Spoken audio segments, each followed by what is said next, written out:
वहां के जो विदेश मंत्री हैं इस मुद्दे पर क्या कह रहे हैं? प्रदीप ग्यावली, पहली बार उन्होंने किसी मीडिया चैनल से इस मुद्दे पर बातचीत की है भारत में।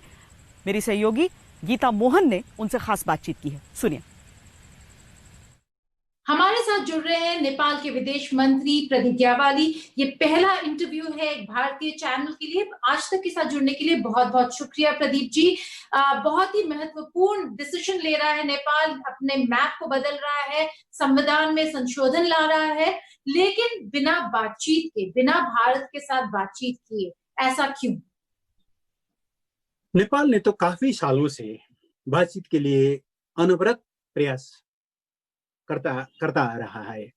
मैं आपको कुछ फैक्ट स्मरण कराना चाहूंगा। जब सन 2014 में कालापानी क्षेत्र और सुस्ता की समस्या को समाधान करने के लिए दोनों देशों के विदेश सचिव के बीच में एक संयंत्र स्थापित किया गया था, नेपाल के बार बार आग्रह के बावजूद उसका एक बार भी बैठक आयोजन नहीं किया गया।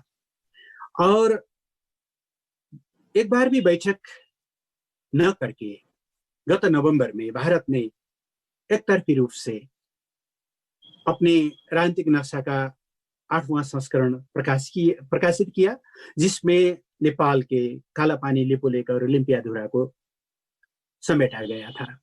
नेपाल ने उसी वक्त उस पर आपत्ति जनाई, कूटनीतिक नोट प्रेषित किए और हमने कहा कि हम इस समस्या को समाधान करने के लिए बात करना चाहते हैं, कूटनीतिक ढंग से हम समाधान करना चाहते हैं। और हमने गत नवंबर और दिसंबर में 2 सेट ऑफ डेट्स प्रस्तावित भी किए, but there was no any response from Indian side.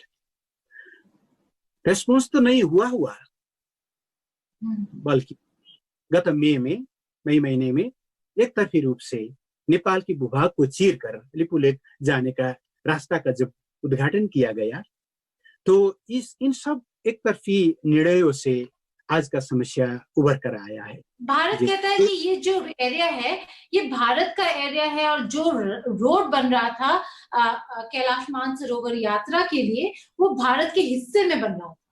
जब गत नवंबर में भारत ने एक नक्शा प्रकाशित किया, तो आप गौर से देखिए, वहां पर लिखा है लिम्पियाधुरा से उभरने वाली नदी का नाम काली नदी।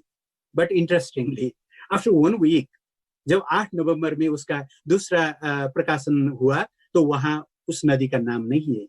यह एक तरह से मुझे लगता है कुछ गड़बड़ है, और इस तरह की गड़बड़ करने से न तो ऐतिहासिक तथ्य बदल जाते हैं, नहीं तो दोनों पड़ोसियों के बीच में समुद्र संबंध स्थापित होता है। हमारा इतना ही कहना है कि let us respect the historical facts, let us respect the historical evidence, let us respect the treaty which defines the boundary between Nepal and India.